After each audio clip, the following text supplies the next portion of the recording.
Hello viewers, let's crack UPSC CSC के YouTube channel पर आप सभी का स्वागत है। So friends, straight of Hormuz में वापस से काफी ज्यादा प्रॉब्लम आते हुए दिख रहा है। ऑलरेडी आपने देखा पिछले कुछ दिनों से लगातार शिप्स के ऊपर अटैक हो रहे हैं। इनफैक्ट इंडियन शिप्स के ऊपर भी अटैक हुए थे, जिसके बाद इंडिया ने समन भेजा ईरान एनवॉय को to explain this unwanted event. लेकिन अब जो है स्ट्रेट ऑफ हॉर्मुज में जो केओस है, जो इंस्टेबिलिटी है, वो और बढ़ते हुए दिख रही है। बिकॉज अब ईरान ने पीस डील को कैंसिल कर दिया है। अब ईरान ने कहा है किसी भी तरीके की कोई भी नेगोशिएशन अब यूएस के साथ नहीं होगी। मतलब अगेन ये जो एक तरीके का वॉर है वो मिडिल ईस्ट में फिर से स्टार्ट होते हुए दिख रहा है। बिकॉज सीज फायर अब जल्द ही खत्म होने वाला है। और अब क्योंकि ईरान ने इस पर्टिकुलर पीस डील को कैंसिल कर दिया है, ईरान ने कहा है कोई भी नेगोशिएशन अब अमेरिकन साइड से नहीं होगा, which means after the ceasefire ends, again the nasty war is going to start. अब ये आखिरकार पीस डील अचानक ईरान ने क्यों कैंसिल किया? ये इसीलिए हुआ बिकॉज यूएस नेवी डिस्ट्रॉयर ने एक ईरानियन कार्गो शिप को गल्फ ऑफ ओमान में सीज किया और साथ ही साथ उसके ऊपर अटैक किया, जिसकी वजह से काफी ज्यादा डैमेज हुआ है। और साथ ही साथ जो वो शिप था उसको मरीन फोर्सेस ने अमेरिका के कैप्चर कर लिए। यूएस का कहना है कि नेवल ब्लॉकेड का पालन ये शिप नहीं कर रहा था, बिकॉज इस समय यूएस की नेवी ने ब्लॉकेड लगा रखा है। उसने कहा कि यूएस की नेवी ने वार्निंग दिया इस वेसल को कि आप वापस लौट जाएं, बट दिस वेसल डिफाइड, मतलब वो ऑर्डर मानने से मना कर दिया, जिसके बाद यूएस नेवी डिस्ट्रॉयर यूएसएस सुप्रांस ने फायर कर दिया इस वेसल के ऊपर। और फाइनली फिर यूएस की मरीन फोर्सेस ने इस ईरानियन वेसल को कैप्चर कर लिया। और ये ईरान के लिए एक सीरियस एस्केलेशन था इस वॉर में, जिस तरीके से अटैक हुआ था ईरानियन नेवी के ऊपर। और अब ईरान ने कहा है कि this is the end, now we are also going to retaliate. Iran has officially now rejected fresh negotiation with the United States. Iran ने कहा है कि रिटेलिएशन का समय आ चुका है।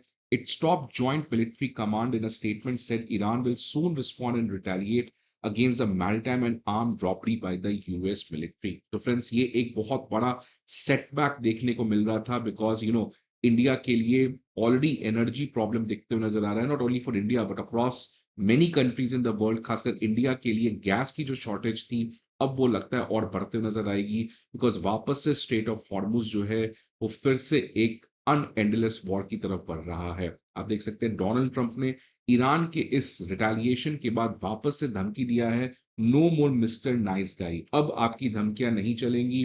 अब अगर आप ऐसा कुछ भी करते हो तो वापस से देखिए, ट्रंप ने कहा है every power plant, every single bridge will be blown away. जल्द से जल्द आपको बातचीत करना पड़ेगा और हमारे एक रीजनेबल डील को एक्सेप्ट करना पड़ेगा। फ्रेंड्स, ये क्लियरली बताता है ट्रंप की डेस्परेटनेस, बिकॉज ट्रंप जो है वो पूरी तरीके से इस वॉर में फंस चुके हैं। ईरान की इकोनॉमी तो ऑलरेडी पहले ही बहुत ज्यादा प्रॉब्लम में थी, लेकिन अब अमेरिका में प्रॉब्लम काफी ज्यादा बढ़ चुका है। आपको मैंने पहले भी वीडियोस बताया कि अप्रूवल रेटिंग में जहां पर इन्फ्लेशन के बारे में लोगों से पूछा गया यूएस में, तो सभी लोगों ने ट्रंप के इस पॉलिसी को रिजेक्ट किया। ईरान में जो चल रहा है, साथ साथ फॉरेन पॉलिसी में भी maximum American does not support Donald Trump on this particular issue. साथ ही साथ उधर चाइना जो है वो किस तरीके से अमेरिका को चैलेंज कर रहा है वो भी आपको पता है। तो ट्रंप ने जो भी एक्सपेक्टेशंस लगाए थे इस वॉर पे, वो सभी फेल होते हुए दिख रहे हैं। और अब ट्रंप के पास एक ही ऑप्शन था, किसी तरीके से ईरान के साथ बातचीत करके कोई समझौता कर लें कि ट्रंप को अपने डोमेस्टिक ऑडियंस के लिए कुछ बताने को मिलेगा। लेकिन यहां पर जब अब ईरान ने रिजेक्ट कर दिया है बातचीत, तो अब ट्रंप के लिए अगेन वो एक ट्रैप हो चुका है कि वो करे क्या। अगर वो वापस से अटैक करते हैं तो आपको पता है वॉर जो है बहुत ज्यादा कॉस्टली पड़ रहा है अमेरिका को।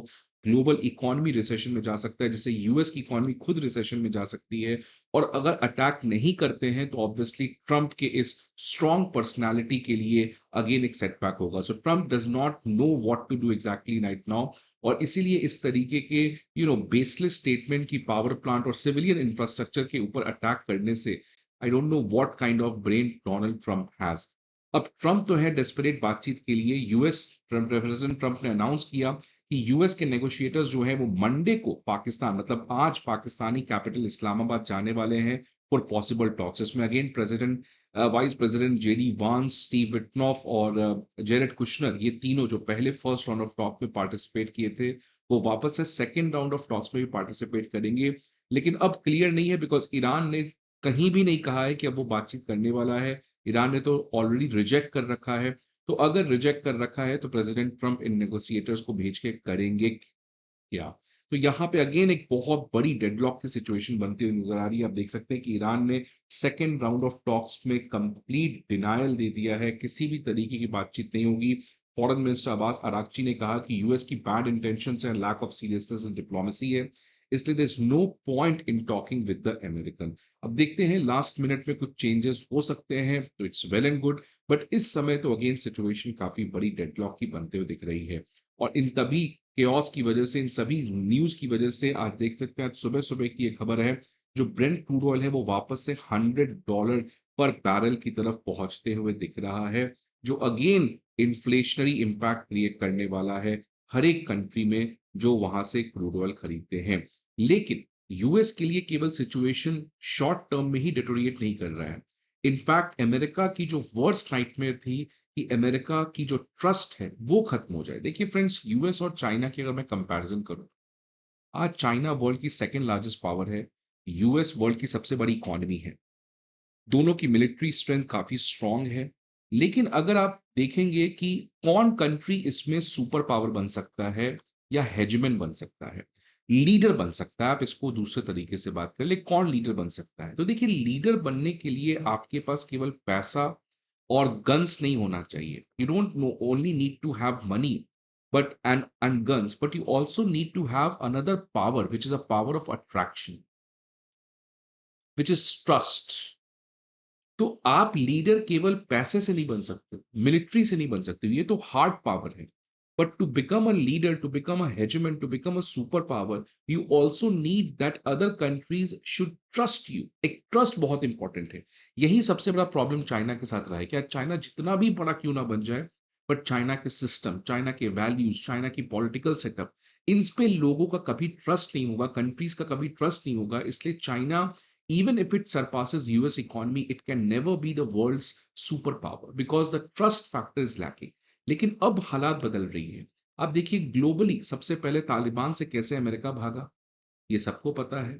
आज ताइवान को पता है अमेरिका की ट्रस्ट के बारे में। जापान, कोरिया देखिए क्या कर रहे हैं। आज हर एक कंट्री, वो जो यूएस के प्रति ट्रस्ट था उनका, यूएस के सपोर्ट सिस्टम के ऊपर ट्रस्ट था, यूएस के सिक्योरिटी अम्ब्रेला के ऊपर ट्रस्ट था, आज उसमें एक सीरियस डेंट देखने को मिल रहा है। और यही यूएस के लिए वर्स्ट नाइटमेयर है। आप देखिए कि ये बातचीत स्टार्ट हो चुकी है। यूएई के एक बहुत ही इंपॉर्टेंट कमेंटर अब्दुल्ला ने कहा है कि UAE no longer leads America. आज अमेरिका में आज यूएई में अमेरिकन एसेट्स रहना एक एसेट नहीं है, एक लायबिलिटी बन चुका है। और ये कॉल अब सऊदी में भी स्टार्ट हो चुका है। हर एक कंट्री में, मिडिल ईस्ट में जहाँ पर यूएस के बेसेस हैं, यहाँ पर अब कंट्रीज को एहसास हो चुका है कि अगर आज यूएस के बेसेस यहाँ नहीं रहते, तो इस तरीके से उनकी इकोनॉमी को डैमेज नहीं पहुंचता। तो ये एक बहुत बड़ा लॉन्ग टर्म सेटबैक अमेरिका के लिए होते हुए दिख रहा है। ऑलरेडी यूरोप में सेटबैक मिल चुका है, एशिया में सेटबैक मिल चुका है, मिडिल ईस्ट में भी, अब वेस्ट एशिया में भी इनको एक बहुत बड़ा सेटबैक मिल चुका है।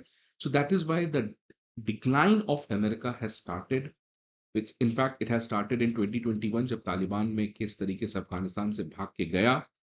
उसके बाद ताइवान और तमाम कंट्रीज को डर बैठा, और अब जिस तरीके से यूएस अपने सो कॉल्ड एलाइड पार्टनर्स, जिनको सिक्योरिटी अम्ब्रेला में रखता था, उन सभी के ऊपर ईरान ने अटैक करके ये क्लियर कट बता दिया है that US does not have that power to protect you. और यही चीज friends, hegemonic stability theory political science में पढ़ाया जाता है। पॉलिटिकल साइंस में बताया जाता है कि हमेशा से दुनिया में क्या रहा है, एक हेजेमन रहा है, एक ऐसा बहुत पावरफुल हेजेमन, जो सब कुछ कंट्रोल करता है। जैसे ब्रिटिशर्स का एक जमाने में हुआ करता था। वर्ल्ड वॉर के टू के बाद अमेरिकन हेजेमनी गॉट एस्टैब्लिश, जो कि सोवियत के कोलैप्स के बाद और ज्यादा स्ट्रांग हो गया। लेकिन इस हेजेमनिक स्टेबिलिटी थ्योरी में कहा गया है कि जो हेजेमन होता है ना, जो सबसे ताकतवर कंट्री होता है, उसकी मैक्सिमम टाइम स्पैन होती है कि वो कितने समय तक स्ट्रांगली रह सकता है, हेजेमन रह सकता है, वो है 100 साल। Britishers from 1830 to 1930s, 1940, second world war तक, और इसी हेजेमोनिक स्टेबिलिटी थ्योरी का ये कहना है कि अमेरिकन हेजेमनी जो वर्ल्ड वॉर 2 1945 में एस्टैब्लिश हुआ था, वो भी अब 100 साल मैक्सिमम टाइम स्पैन है, ये मैक्सिमम की मैं बात कर रहा हूँ। 100 साल में तो कंप्लीटली खत्म हो जाता है और ये जो हेजेमन है, वो अपनी गलतियों की वजह से धीरे-धीरे करके डिक्लाइन करना स्टार्ट करता है। और आज वही अमेरिका जो है वो डिक्लाइनिंग स्टेज में आ चुका है और 100 साल जब हो जाएँगे ना तो America will become a irrelevant player. Although इतनी बड़ी पावर जो है, इतनी बड़ी कंट्री है, वो एकाएक ऐसी तो नहीं कि सड़क पर आ जाए या उसकी कोई वैल्यू ना हो।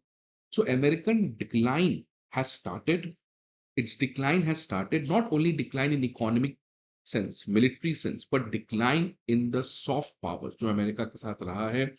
And this is what hegemonic stability theory has predicted कि जो हेजेमन है वो अपनी गलतियों से खुद डिक्लाइन करेगा। यही ब्रिटिश ने किया, यही अब अमेरिका कर रहा है और सबका फायदा यहाँ पर चाइना को दिखते नजर आ रहा है।